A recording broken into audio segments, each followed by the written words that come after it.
भरतपुर राजस्थान के जंगली इलाके के पास बसा एक छोटा सा आदिवासी गांव, जहां मृत्यु का घनघोर तांडव हो रहा था। गांव में पैदा होने वाले हर लड़के पर एक मनहूसियत छाई हुई थी। घर में बेटा पैदा होता, लेकिन अगली अमावस्या होते ही मारा जाता। गांव में कई तांत्रिक आकर गए, लेकिन कोई भी मौत के इस महातांडव को रोक ना सका। आज भी अमावस्या की रात थी और आज रात रघु के 1 महीने के बेटे का निधन हो गया। मारा बच्चा, मारा बच्चा। मीना का रो रो कर बुरा हाल था, लेकिन सिर्फ वही नहीं, पूरे गांव में सभी शोक में डूबे हुए थे, क्योंकि पिछले 1 महीने में होने वाली ये तीसरी मौत थी। रघु ने अपना दिल कठोर करके अपने 1 महीने के बेटे को एक सफेद कपड़े में लपेटा और गांव के सब आदमियों ने मिलकर शमशान घाट जाकर उसे वहां दफना दिया। पहले मेरा बेटा, फिर राजू का बेटा, और आज ऐसा लगता है जैसे हर अमावस्या को कोई उनकी बलि लेकर जा रहा है। लेकिन कौन? आखिर कब तक चलता रहेगा ये सब? इतने तांत्रिकों को बुलाया, लेकिन कोई कुछ नहीं कर रहा है। इससे पहले कि कोई आगे कुछ बोलता, पीछे से उन्हें किसी की आवाज सुनाई दी। एक तांत्रिक काले रंग के वस्त्र धारण किए, लंबी काली दाढ़ी और हाथ में कमंडल लिए हुए था। उसने गांव वालों की ओर देखा और क्षण के लिए वो मौन हो गया, और फिर अगले ही पल बोला, लौट आई है वो, और सब उसकी रक्त की प्यास बुझा रहे हैं तुम्हारे कुल दीपक। अगर तुम्हें उसके श्राप से छुटकारा नहीं मिला तो एक एक करके तुम सबके घर के कुल दीपक बुझ जाएंगे। अभी भी समय है, संभाल लो सब कुछ, वरना पछतावे के सिवा तुम्हारे साथ कुछ नहीं आएगा। इस गांव की आने वाली पुश्तें मौत का ऐसा तांडव देखेंगी कि पूरे गांव में किसी के घर कोई शोक मनाने वाला भी ना रहेगा। ये आप क्या बोल रहे हैं बाबा? और आपको इन सब बातों के बारे में कैसे पता चला? मैं सब जानता हूँ, और ये भी जानता हूँ कि ये सब क्यों हो रहा है।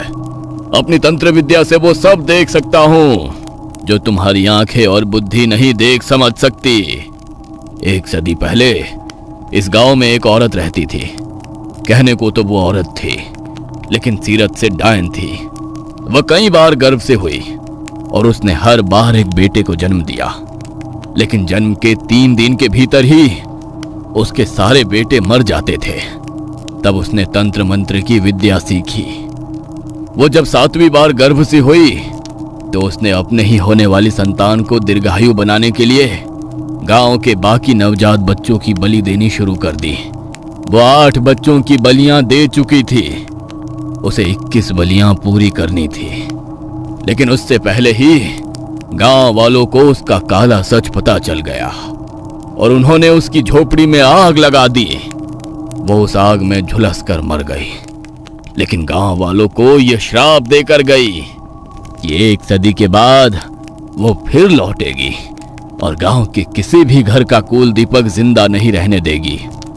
वो अपना वंश आगे बढ़ाती, इससे पहले ही गांव वालों के द्वारा जलाकर मारी गई, इसलिए वो किसी और के घर का वंश भी आगे नहीं बढ़ने देगी। ये आप क्या कह रहे हैं बाबा? ऐसे तो पूरे गांव का विनाश हो जाएगा। जब किसी का वंश ही आगे नहीं बढ़ेगा तो धीरे धीरे करके पूरा गांव खत्म हो जाएगा। जब आप हमें इतना सब कुछ बता सकते हैं तो इसका समाधान भी कर सकते हैं। कुछ भी करके हमें श्राप से मुक्ति दिलाइए, हमारे वंश को खत्म होने से रोक लीजिए। यह समस्या जितनी जटिल है, इसका समाधान भी उतना ही मुश्किल है। उसके मुंह से उसका शिकार छीनना है तो उसे रक्त के बदले रक्त देना होगा, बलि के बदले बलि। उसके श्राप से तुम सबको तभी मुक्ति मिल सकती है जब उसे हम स्वयं अपनी इच्छा से बलि चढ़ाएं, वो भी पूरी 21, लेकिन किसी जानवर की नहीं, बल्कि अपनी संतानों की। क्या हम आपसे अपनी संतानों का जीवन बचाने का समाधान पूछ रहे हैं और आप हमें इस दलदल में और गहरा धकेल रहे हो? यहाँ पहले ही गांव के इतने बच्चों की जान जा चुकी है और आप कह रहे हो कि हमें अपनी मर्जी से उन्हें अपने संतानों की 21 बेटों की बलि और चढ़ानी होगी। हम अपने हाथों से उसे अपने बेटों की बलि नहीं चढ़ा सकते। ऐसा सोच भी कैसे सकते हैं आप? मैंने ऐसा नहीं कहा मूर्ख। बेटों को बचाना है, इसलिए उसे बलि बेटों की नहीं दी जाएगी, बल्कि उसकी दी जाएगी जिसका तुम्हारे वंश से कोई लेना देना नहीं, जो तुम्हारे वंश को आगे नहीं बढ़ाएंगी। छोरे की सलामती के लिए छोरी की बलि देनी होगी। जिस दिन गांव से 21 लड़कियों की बलि पूरी हो जाएगी, गांव पर से ये श्राप खुद ब खुद हट जाएगा। इसका यही एक समाधान है। क्या अपने हाथों से अपनी बेटियों की बलि देनी होगी? नहीं नहीं, वो तो सिर्फ उन लड़कों की ही बलि लेके गई है जो नवजात थे। हमारा नवजात बेटा तो खत्म हो गया, तो मैं किसे बचाने के खातिर अपनी बेटी की बलि दूं? हमारे परिवार ने तो अब उससे कोई खतरा ना है। नहीं, चाहे नवजात हो या उससे बड़ा हो, वो किसी को ना छोड़ेगी। अगर बेटों को बचाना है तो किसी को तो बलि पर चढ़ना पड़ेगा ना। फैसला तुम्हारा है।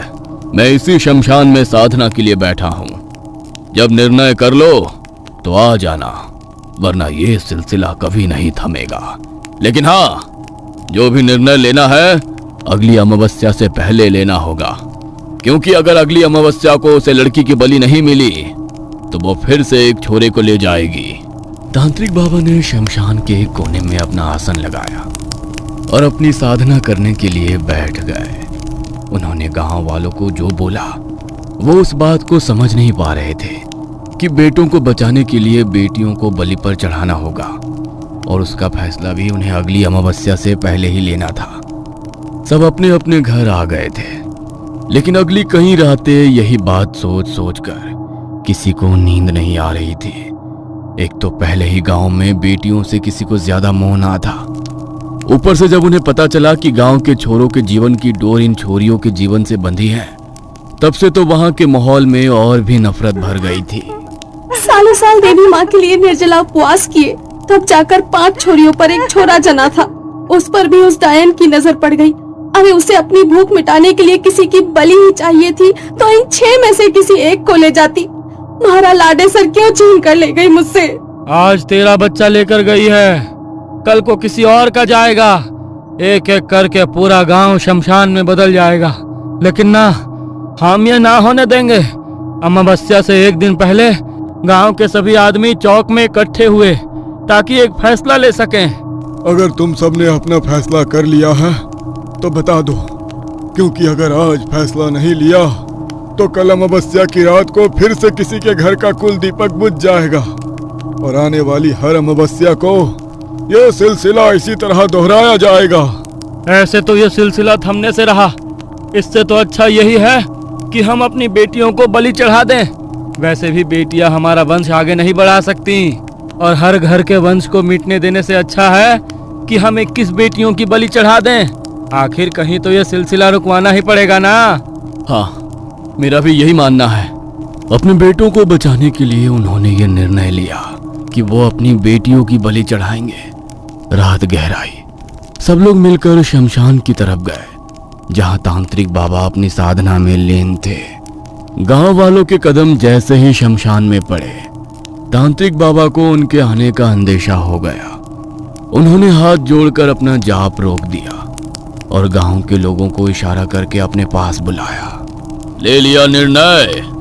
हाँ बाबा, हम तैयार हैं। अपने बेटों को बचाने के लिए हम उसे अपनी बेटियों की बलि चढ़ाएंगे। तो फिर ठीक है, कल रात अमावस्या है, तो कल गांव की एक लड़की को लेकर इसी शमशान में आ जाना। लेकिन हाँ, एक बात का ध्यान रखना, बलि उसी लड़की की स्वीकार होगी जो अपनी किशोरावस्था में होगी। नवजात या छोटी बच्चियों की बलियों को वो स्वीकार नहीं करेगी। अगली रात हुई। गांव के एक आदमी बिरजू के घर कुछ दिन पहले ही बेटे ने जन्म लिया था। उसकी बेटी इसी महीने 13 साल की हुई थी। गली की बाकी बच्चियों के साथ वो आंगन में खेल रही थी। तभी बिरजू ने उसे आवाज लगाई। गंगा, जरा बात सुन मेरी। हाँ बोलो बापू, क्या हुआ? चाय पीनी है? मैं अभी बना के लाती हूँ। ना, मने बाहर का एक काम है, तू भी हमारे साथ चल। पर बापू, माँ ने अपनी सहेलियों के साथ खेलना है, हमारा कहीं जाने का मन ना है। आप अकेले चले जाओ ना। अरे थोड़ी देर में वापस आ जाएंगे, चल चल वापस आके खेल लियो। बिरजू ने अपनी बेटी को बातों में बहलाया और उस मासूम सी जान ने अपने पिता पर भरोसा कर लिया। बिरजू ने उसका हाथ पकड़ा और शमशान घाट की ओर चल पड़ा। हम कहाँ जा रहे हैं बापू? चलो ना वापस घर चलते हैं, मने बहुत जोर से भूख लग रही है। अरे तू चिंता मत कर, तने सब खिलाऊंगा।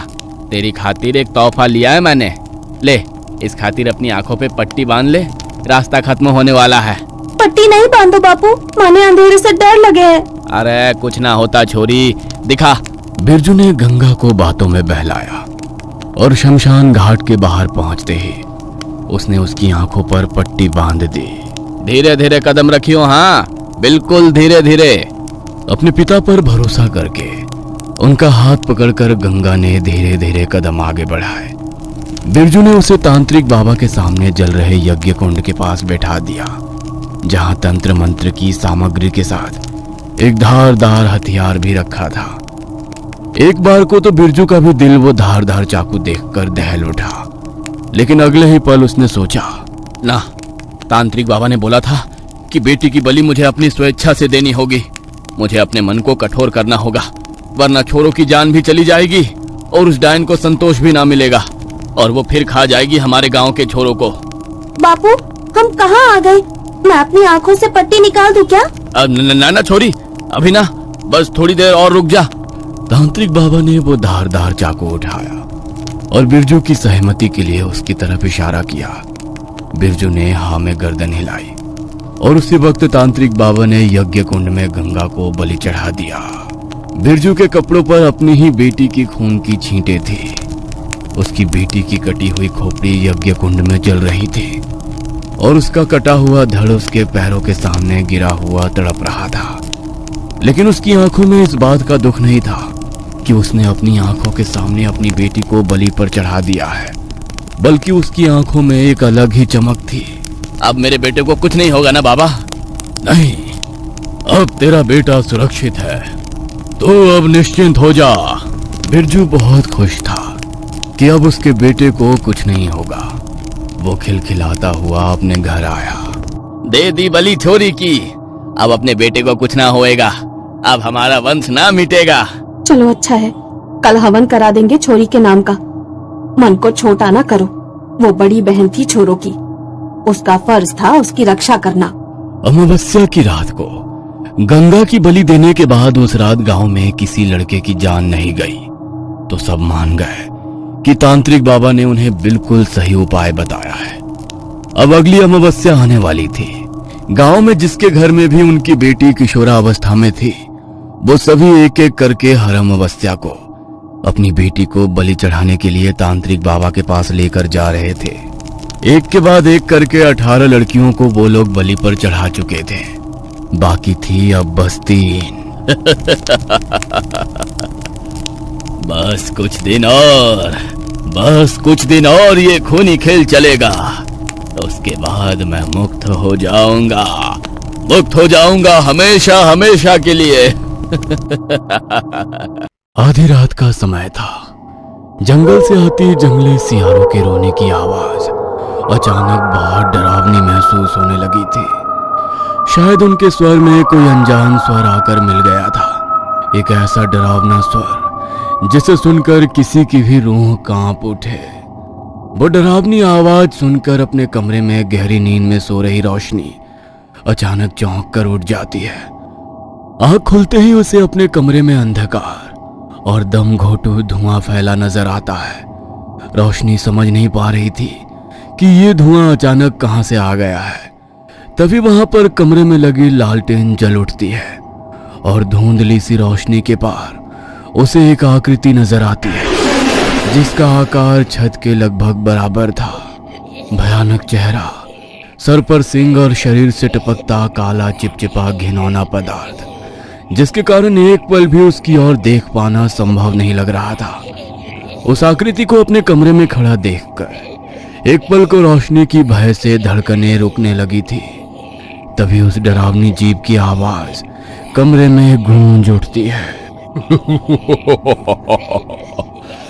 बहुत खूबसूरत हो तुम। आ जाओ, मेरे पास आ जाओ।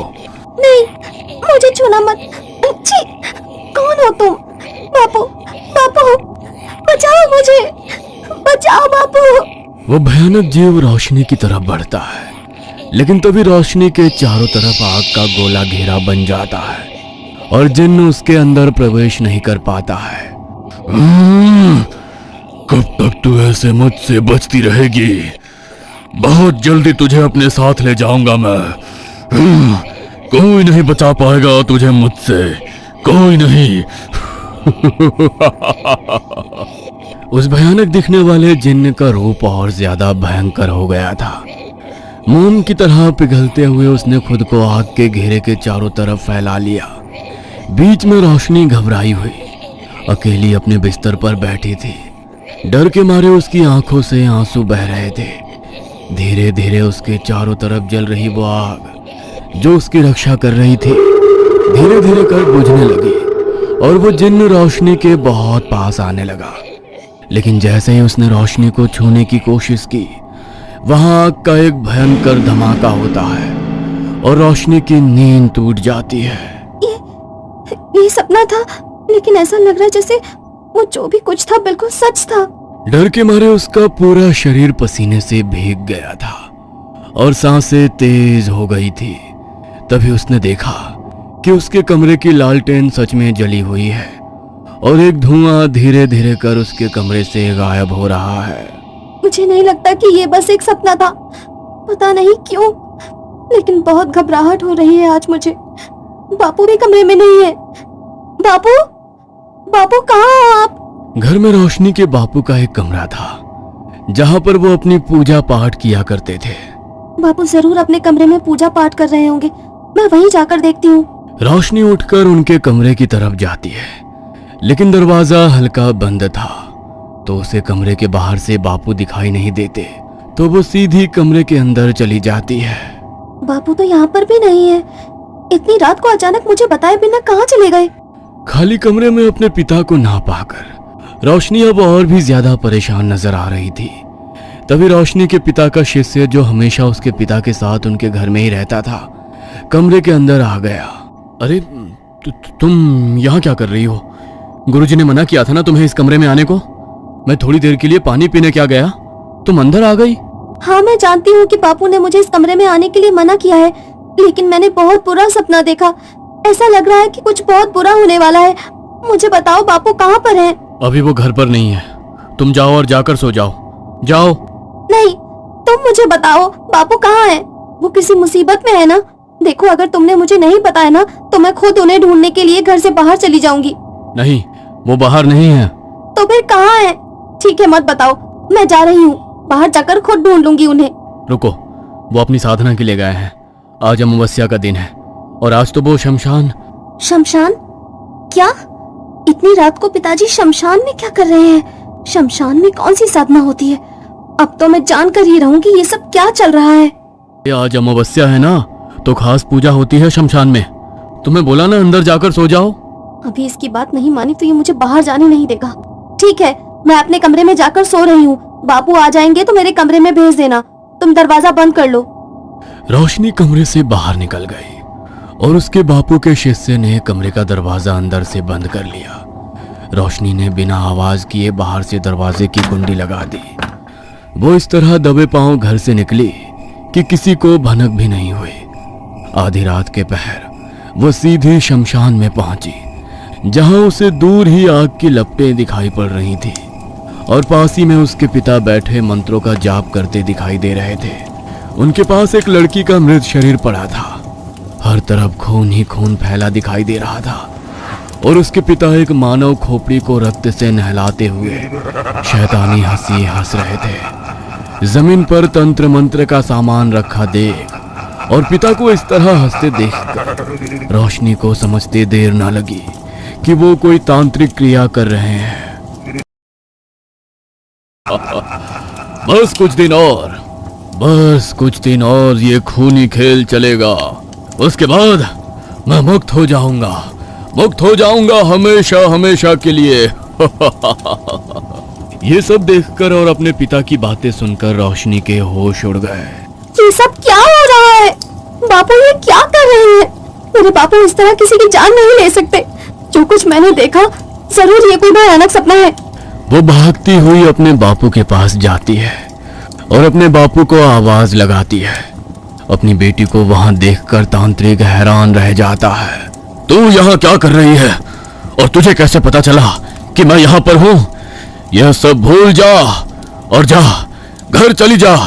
तुझे यहाँ नहीं आना चाहिए था। वो सब छोड़िए बापू, लेकिन आप इतनी रात को शमशान के भीतर क्या कर रहे हैं? और ये किसका मृत शरीर पड़ा है यहाँ पर? कह दीजिए कि जो कुछ भी मैंने अपनी आंखों से देखा वो सब झूठ है, कोई बुरा सपना है। बापू क्या वाकई आपने इस लड़की की जान ली है? नहीं, मैंने किसी को नहीं मारा। इसकी बलि तो इसके घर वालों ने खुद दी है। तुझे पता ही है ना, इस गांव के जंगली लोग, उनके लिए छोरियों की कोई कीमत नहीं। उनके छोरे ही उनके लिए सब कुछ है। अपने छोरे की जान बचाने के लिए खुद अपनी लड़की को यहाँ लेकर आए थे वो लोग। मेरा कोई दोष ना है। नहीं बापू, कोई अपनी बेटी की बलि थोड़ी दे सकता है। अपना पाप छुपाने के लिए एक बार फिर से कहानी सुना रहे हो आप मुझे। आपकी रोशनी अब उतनी छोटी बच्ची नहीं रही कि आप उसे परियों की कहानी सुनाकर बहला देंगे। जो आपने कहा वो सच नहीं है, वो सच नहीं है बापू। आप तो बस पूजा पाठ करके लोगों का भला करते थे। अगर इस गांव के लोग जंगली हैं और उनके लिए उनकी बेटियों की कोई कीमत नहीं, तो आप तो उन्हें गलत काम करने से रोक सकते थे ना बापू। आप ही तो एक बेटी के पिता हैं। आपने क्यों किसी को अपनी बेटी की बलि देने दी? और आप यहाँ आधी रात को क्या कर रहे हैं? आपने उन लोगों को रोका क्यों नहीं? ये सच नहीं है बापू। आप मुझे सच सच बताइए, ये सब क्या हो रहा है? मुझे मेरे सवालों का जवाब चाहिए। अपने सवालों का जवाब लिए बिना मैं यहाँ से लौटकर नहीं जाऊंगी। आपको मेरी कसम है बापू, सच बोलिए। ये तूने क्या किया? अपनी कसम क्यों दी तूने मुझे? देख बेटा, मैं ये जो कुछ भी कर रहा हूँ ना, तेरे अच्छे के लिए ही कर रहा हूँ। जा, चली जा यहाँ से। मैंने कहा ना, भूल जा। तूने यहाँ जो कुछ भी देखा उसे एक बुरा सपना समझकर भूल जा। क्या आप ये सब मेरे लिए कर रहे हो? लेकिन आपको मेरे लिए किसी की बलि देने की क्या जरूरत पड़ गई? मैं किसी की मौत का बोझ अपने ऊपर नहीं लेना चाहती। सच सच बताइए, आखिर ये सब क्या हो रहा है? क्यों किया आपने ऐसा? बोलिए, जवाब दीजिए मुझे। बेटी, इस सब का जिम्मेदार मैं हूँ। मैं तो पूजा पाठ करके ही अपना जीवन जी रहा था। एक रोज सुबह के 4 बजे मैं जंगल में पूजा के लिए फूल फल वगैरह लेने गया था। दिन अभी निकला नहीं था, हर तरफ अंधेरा ही दिखाई दे रहा था। तभी मुझे एक साधु जैसा दिखने वाला आदमी एक पेड़ के नीचे बैठा दिखाई दिया, जो अकेले में अपने आप से कुछ बड़बड़ा रहा था। मुझे लगा कि शायद उन्हें मेरी मदद की जरूरत होगी, इसीलिए मैं उनकी तरफ बढ़ गया। बाबा, कौन है आप? आज से पहले तो आपको कभी इस जंगल में नहीं देखा। रास्ता भटक गए हैं क्या? भटका नहीं, अब तो मार्ग मिला है। मेरे पास वो शक्तियां हैं कि मैं आंख बंद करके वो काम कर सकता हूँ जो तुम खुली आंखों से नहीं कर सकते। आंखें बंद करके यहाँ बैठे बैठे तुम्हारा भूत, भविष्य, वर्तमान सब बता सकता हूँ। भूत, पिशाच, ईश्वर, मुझे किसी का भय नहीं। क्या बात कर रहे हैं? जरूर आपका मानसिक संतुलन बिगड़ गया है। इस संसार में सबसे शक्तिशाली ईश्वर है, उसकी शक्ति के आगे कुछ भी नहीं। ईश्वर? हाँ, पुजारी होना तुम मंदिर में बरसों से पूजा पाठ कर रहे हो। क्या दिया तेरे ईश्वर ने तुझे? तेरे 2 वक्त के भोजन का भी ठिकाना नहीं है। एक बेटी है तेरी, उसके अलावा संसार में तेरा कोई नहीं। उस बेटी को भी तो तेरे भगवान ने जानलेवा बीमारी दी है। तेरा ईश्वर बचा नहीं पाएगा उसे। अगले 2 साल के भीतर हमेशा हमेशा के लिए तुझे छोड़कर चली जाएगी वो, और तू ऐसे ही उसके आगे घंटी बजाता खड़ा रह जाएगा। मैंने तो आपको अपने बारे में कुछ भी नहीं बताया। आप मेरे विषय में इतना सब कुछ कैसे जानते हैं? कोई जादूगर है क्या? लगता है तुमने मेरी बातों को ध्यान से सुना नहीं। मैं कोई जादूगर नहीं, बल्कि तंत्र का महाज्ञान रखने वाला तांत्रिक हूँ। भगवान को छोड़ो और मेरे साथ तंत्र की साधना करो। तुम्हें वो सब कुछ हासिल होगा जिसकी तुमने कामना की है। अपनी बेटी की जान बचाना चाहते हो ना? तुम्हारी बीमारी का किसी भी वैद्य के पास कोई तोड़ नहीं मिल रहा था, इसलिए जब उसने तुम्हारी बीमारी को ठीक करने के बारे में कहा तो मैं उसकी बातों में आ गया और तंत्र साधना करने के लिए तैयार हो गया। उस साधु ने मुझे बताया कि उसने अपनी तंत्र विद्या से एक जिन्न को साथ रखा है और वो जिन्न अदृश्य रूप में 24 घंटे उसके साथ रहता है। उस जिन्न की मदद से ही वो किसी का भी भूत भविष्य वर्तमान चुटकियों में पता लगा सकता है और कुछ भी पा सकता है। जिन्न के पास ऐसी असीम शक्तियां हैं जिसकी मदद से कुछ भी संभव है। यहाँ तक कि उन्होंने मुझे आश्वासन दिलाया कि तुम्हारी बीमारी भी चुटकी बजाते ही सही हो सकती है। बस मैंने सोच लिया था कि अब मुझे भगवान की नहीं शैतान की पूजा करनी है। बाबा के सानिध्य में मैंने तंत्र साधना करना शुरू कर दिया। देर रात जब पूरा गांव सो जाता तो रात के 2 बजे मैं जंगल में जाकर उस बूढ़े से तंत्र की विद्या सीखता। उसने मुझे तंत्र की गहरी से गहरी विद्या समझाई और डरावनी काली शक्तियों को अपने वश में करने के तरीके भी बताए। बाबा को ही मैं अपना गुरु, अपना भगवान समझने लगा था। एक दिन बाबा अचानक से गायब हो गए और उस दिन के बाद उन्होंने जंगल में मुझसे मिलना बंद कर दिया। मुझे यही समझ में आया कि शायद मेरी शिक्षा पूरी हो गई है, इसलिए अब बाबा यहाँ नहीं आते। बाबा के अचानक से गायब हो जाने के बाद मैंने बाबा की सिखाई हुई तंत्र विद्याओं का अभ्यास करना शुरू किया। उनकी सिखाई हुई तंत्र विद्याएं वाकई असरदार थी। मेरा किया हुआ कोई भी तंत्र खाली नहीं जा रहा था। अपने ऊपर अटूट विश्वास हो रहा था मुझे कि मैं अपनी तंत्र शक्ति से किसी का भी भूत और वर्तमान बदल सकता हूँ। बस उसी इच्छा में मुझसे गलती हुई और अपनी शक्ति के आवेश में मैंने अपनी सारी समस्याओं से छुटकारा पाने के लिए जिन्न को बुलाने की साधना शुरू करने का मन बनाया। हफ्तों तक लंबी चली कठोर साधना के बाद एक रात दिन प्रकट हुआ। उसके चारों तरफ अग्नि का एक घेरा बना हुआ था। जिन्न को अपने समक्ष देखकर मेरी खुशी का कोई ठिकाना नहीं था। मुझे लगा कि मैंने अपनी जिंदगी का सबसे बड़ा खजाना पा लिया है। मेरी शक्तियां अब असीम हो जाएंगी। खुशी के मारे मैं जोर जोर से हंसने लगा। मेरी साधना सफल हो गई। अब तुम हमेशा मेरे गुलाम बनकर रहोगे। जो मैं चाहूंगा वो सब तुम्हें मुझे देना पड़ेगा। मेरी शक्तियां असीम हो जाएंगी।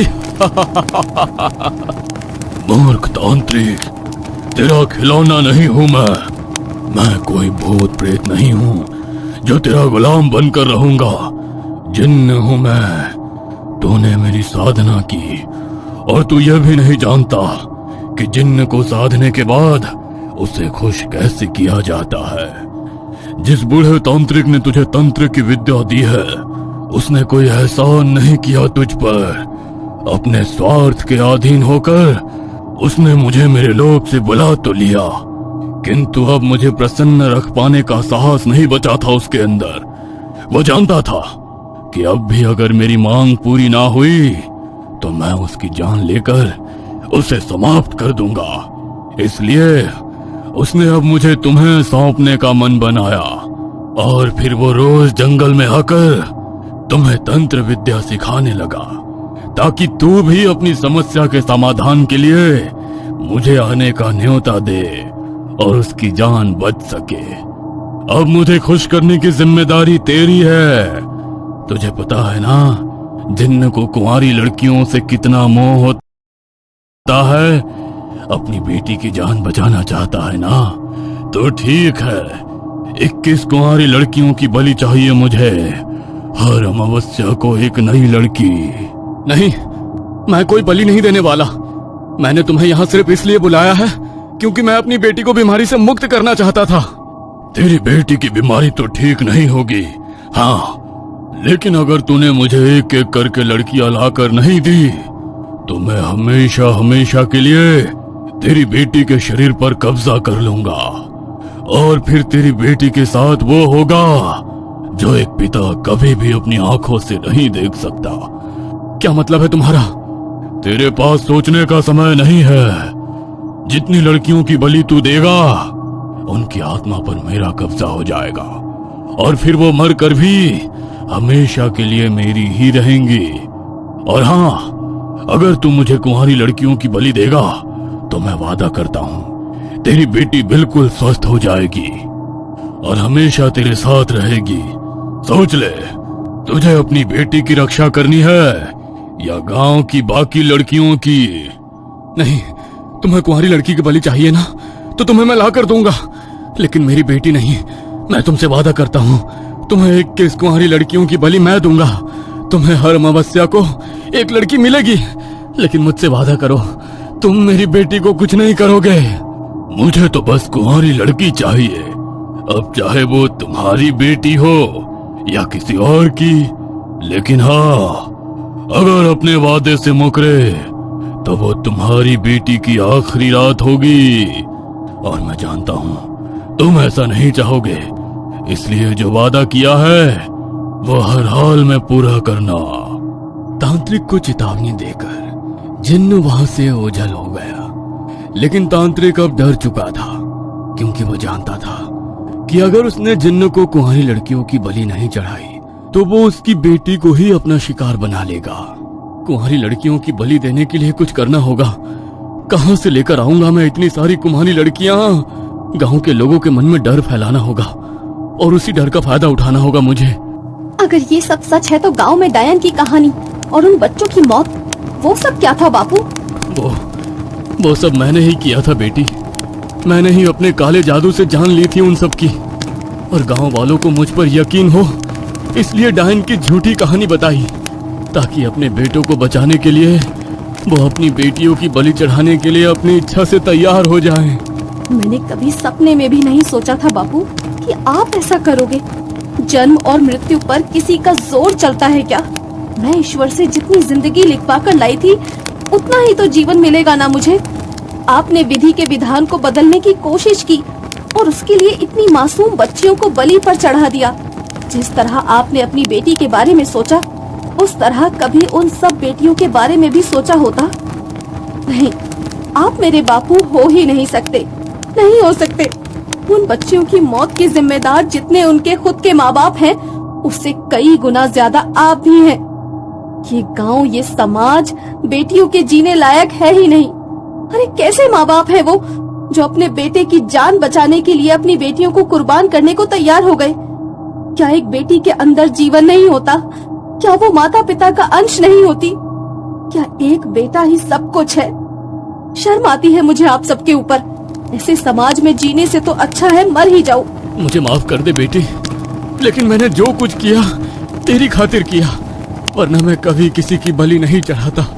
एक बार मुझे माफ कर दे, बस 3 अमावस की रात और है, बस 3 बलि और देनी है मुझे, उसके बाद सब ठीक हो जाएगा। उसके बाद ना तुझे और कोई खतरा होगा, ना मुझे किसी की बलि देनी पड़ेगी। छी बापू, अभी भी आप यही सोच रहे हैं? अभी भी उन 3 मासूमों की जान लेना चाहते हैं आप? नहीं, मैं ऐसा नहीं होने दूंगी। मेरी वजह से पहले ही इतनी छोरियां अपनी जान खो चुकी हैं। लेकिन सब कुछ जानने के बाद मैं और 3 मासूमों के खून का पाप अपने ऊपर नहीं लेना चाहती। उनकी मौत की जिम्मेदार नहीं बनना चाहती मैं। मेरी वजह से उनकी जान जाए, इससे अच्छा तो मैं खुद ही अपनी जान ले लेती हूँ। ये क्या बोल रही है तू बेटी? नहीं, तू ऐसा कुछ नहीं करेगी, कुछ नहीं करेगी तू ऐसा। रोशनी ने यज्ञ कुंड के पास पड़ा धारदार चाकू उठाया, जिससे उसके बापू ने गांव की लड़कियों की बलि दी थी। अभी भी उस पर खून लगा हुआ था। चाकू छोड़ दे बेटी, चाकू छोड़ दे। मैं जा रही हूँ बापू, लेकिन अगर आप मुझसे प्यार करते हो ना, तो वचन दो मुझे कि इसके बाद किसी की जान नहीं जाएगी। अगर मेरे जाने के बाद एक और जान चली गई ना, तो मेरी ये आत्मा कभी मुक्त नहीं हो पाएगी। नहीं बेटी, नहीं। रोशनी ने रोते हुए अपनी गर्दन पर चाकू रखा और खुद को खत्म कर लिया। तांत्रिक के सामने उसकी बेटी ने अपने हाथों से खुद की जान ली, लेकिन वो कुछ नहीं कर पाया। वो बौखलाया। अपनी बेटी के जाने के बाद उसे एहसास हुआ कि उसने कितनी मासूम बच्चियों को अपने कारण मौत के घाट उतार दिया है। ये तूने क्या किया मेरी बच्ची? तेरे लिए मैंने सब किया, इतनी बलियां तेरे लिए दी, और तू ही मुझे छोड़कर चली गई। लेकिन तूने जो कहा है अब तेरा बापू वही करेगा। तू चाहती है ना कि तेरा बापू उन लड़कियों की जान बचाए, तो अब मैं किसी की जान नहीं जाने दूंगा। मैं तुझसे वादा करता हूँ। तांत्रिक की आंखों के सामने उसकी बेटी का मृत शरीर पड़ा था। वो उसे हाथों में भरकर बिलख बिलख कर रो रहा था, इस आस में कि शायद वो वापस आ जाए। लेकिन वो अब बहुत दूर जा चुकी थी। मगर जो काम वो अपने बापू को सौंप कर गई थी, अब वो उसे करना था। अपनी बेटी के जाने के दुख में वो पूरी रात शमशान में ही बैठा रहा। सुबह हुई तो उसने अपनी बेटी की चिता को अग्नि दी। पास की नदी पर स्नान करके वो सीधा गांव पहुंचा। गांव वाले भी उसे इतनी सुबह गांव में देखकर हैरान हो गए। बाबा, आप इतनी सुबह सुबह गांव में? क्या हुआ? सब ठीक तो है ना? कल रात की बलि स्वीकार तो हुई ना? कुछ गलती तो नहीं हो गई? मेरे छोरे को तो कुछ ना होगा?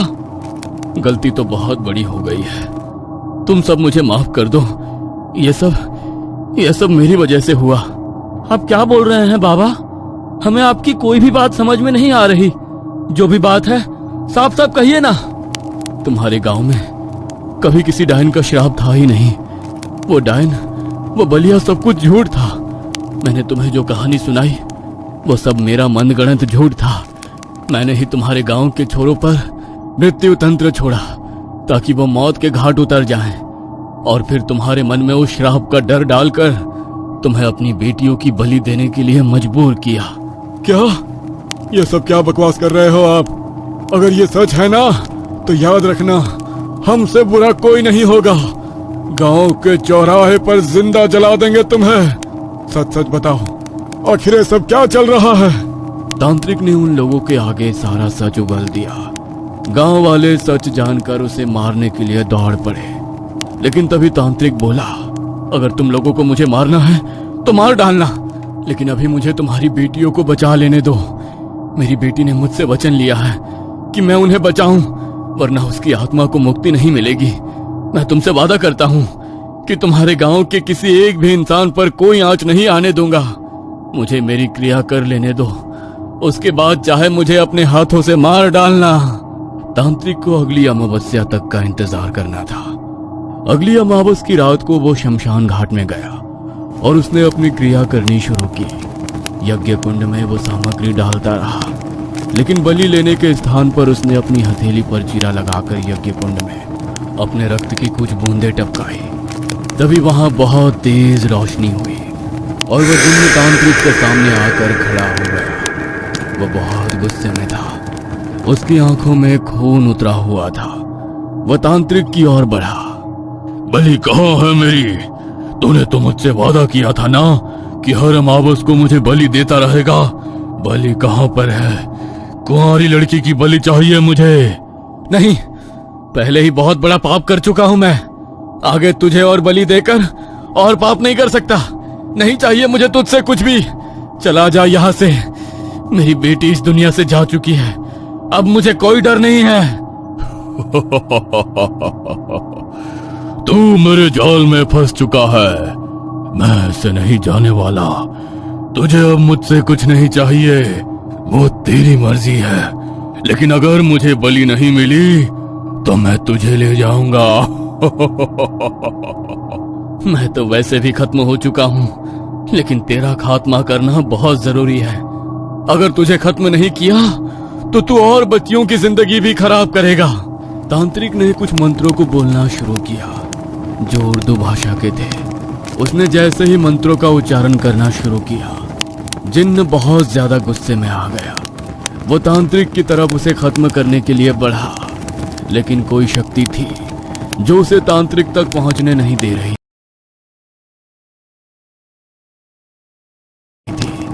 तांत्रिक ने जिन्न की ओर देखा।